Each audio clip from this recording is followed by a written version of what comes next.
Ahora vamos con las curiosidades, ya que desechamos algunos mitos. Muy interesante es de quiénes se escapan y cómo se escapan. Tenemos 4 personajes que se escapan. Son el comandante Escalona, que era el comandante civil de la ciudad; Miguel Peña, que era el asesor de Espejo; tenemos a Hugo, que era el comandante de la caballería; y a José María Ortega. ¿Okay? Aquí se encuentra en ese momento del sitio Juan Manuel Cajigal. Él llega casi conjuntamente con Boves. Pero Juan Manuel Cajigal viene de España, a lo mejor con un estado mayor, con una escolta, pero él no llega con un ejército gigantesco, con un ejército invasor, como es el cuento que nos quieren meter. Él llega casi que solo. El que tiene el ejército aquí es Boves, que tiene 6.000 soldados. Él está solito, y por eso él dice, cuando le reclaman sobre los atropellos, sobre los crímenes que comete Boves en nombre del rey, ¿qué partido podía tomar yo en un momento en que Boves, a la cabeza de 7.000 hombres, desconocía mi autoridad y marchaba sobre Caracas? Él se justifica así, ¿ves?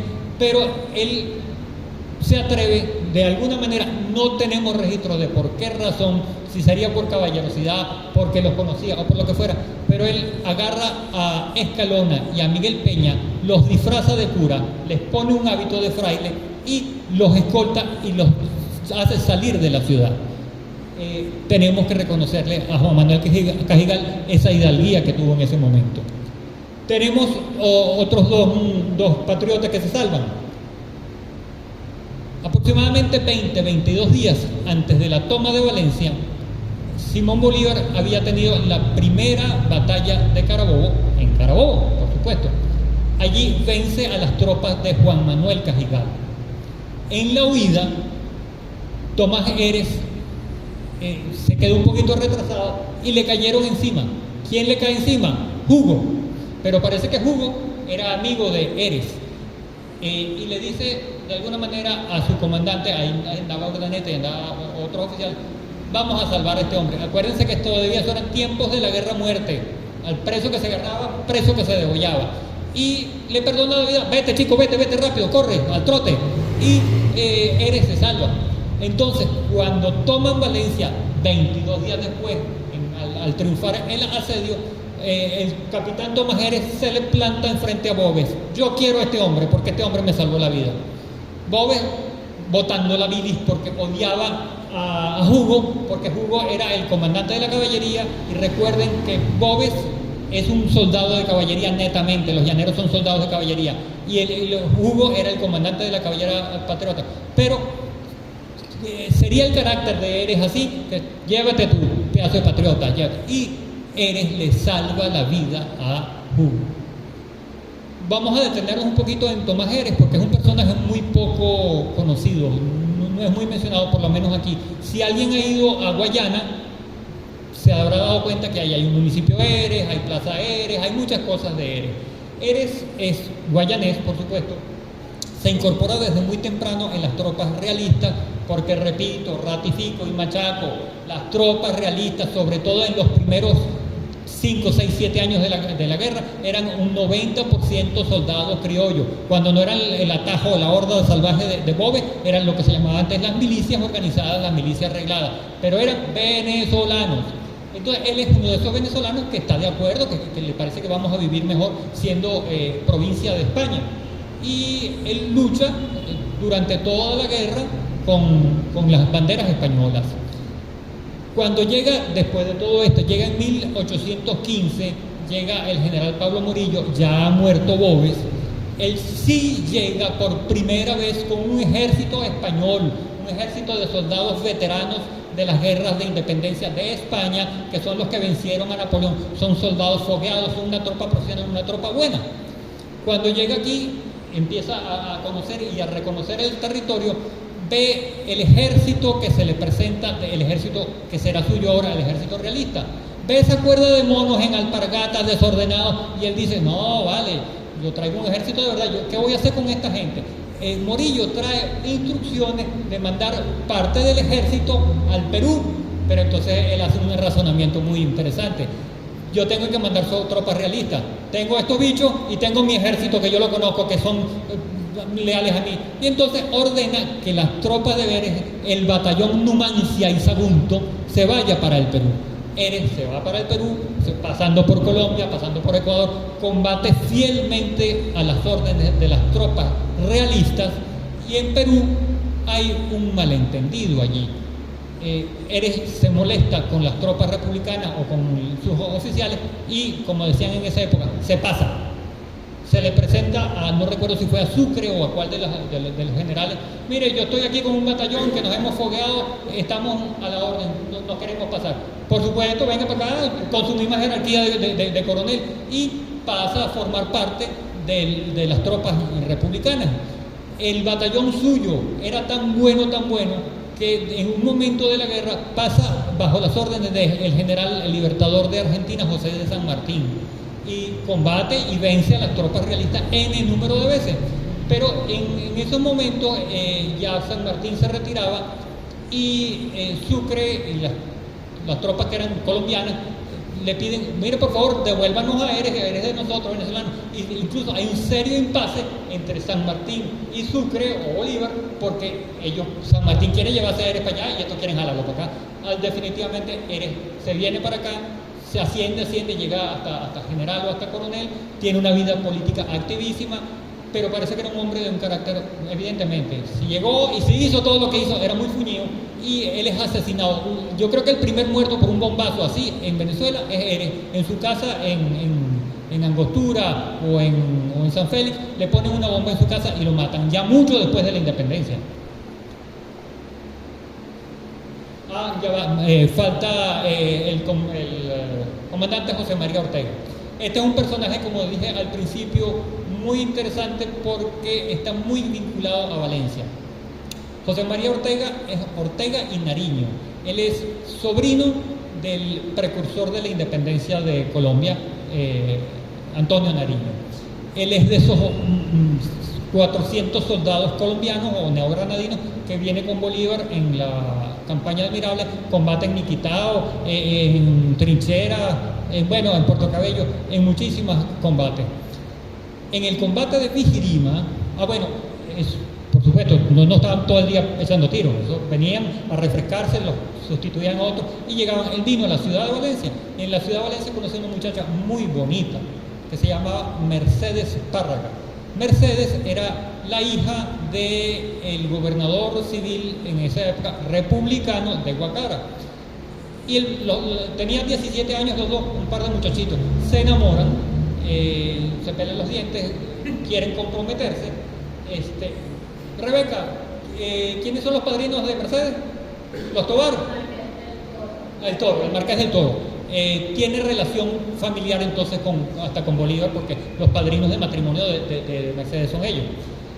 Y en plena plomamentación de la batalla de Vigirima, que es la batalla más larga de toda la independencia, que duró 3 días, José María Ortega le pide a Bolívar está combatiendo y: jefe, mi general, yo le quiero pedir permiso para casarme con esa muchacha, estoy enamorado de ella.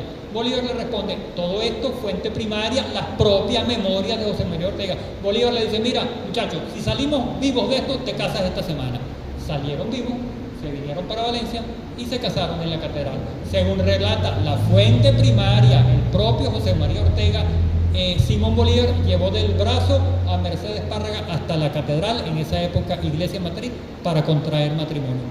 De ser esto cierto, sí, sería el único caso que tenemos registrado, por lo menos que yo sepa, de Bolívar que haya llevado a una mujer a casarse como padrino en la iglesia.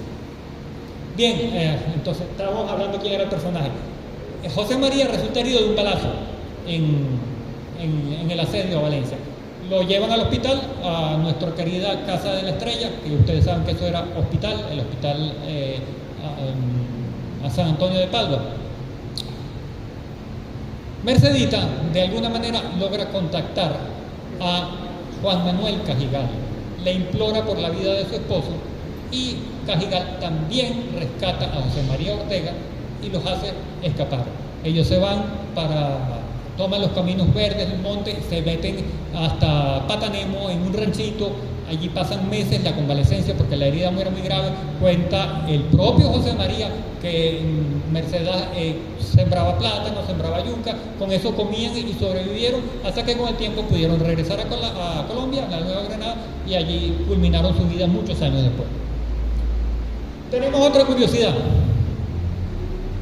La fama de Boves de violador, de asesino, de sádico, de psicópata es reconocida por patriotas, por españoles, por republicanos, por todo el mundo. Ahí no hay pataleo. Sería el colmo. Yo creo que Herrera Luque es el único que se le ocurre ponerlo como un muchacho buena gente. Sí, hay que tirarle a esos fantasizos, porque ellos lo que hacen es hacerle daño a la historia, porque uno lee una cosa así y si no ha leído la otra parte, la parte de verdad. Sí. Entonces, ustedes saben que todos conocemos el Capitolio. El Capitolio era el beaterio de las niñas descalzas o de las hermanitas descalzas. Allí funcionaba una escuelita, habría aproximadamente 15, 16 niñas valencianas y era regentado, incluso ese beaterio se concluyó por los hermanos Hernández Monagas. Lo iniciaron y ya para esta época había muerto uno, había sido asesinado mucho antes uno, pero quedaba el padre Juan Antonio, creo que es el que quedaba vivo. Frente al beaterio, frente a esa escuelita de niñas, está la casa de los Hernández Monagas, que es la escuela de teatro.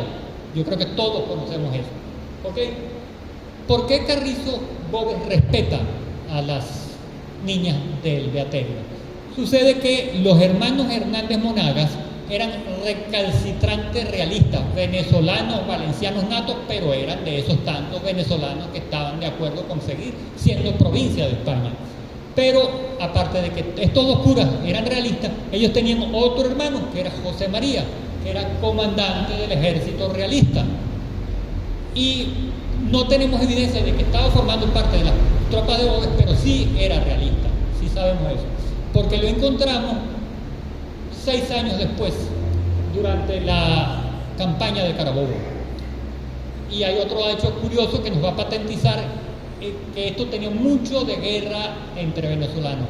En el transcurso de la campaña de Carabobo, Simón Bolívar intenta lo que se llama una maniobra de diversión o distracción.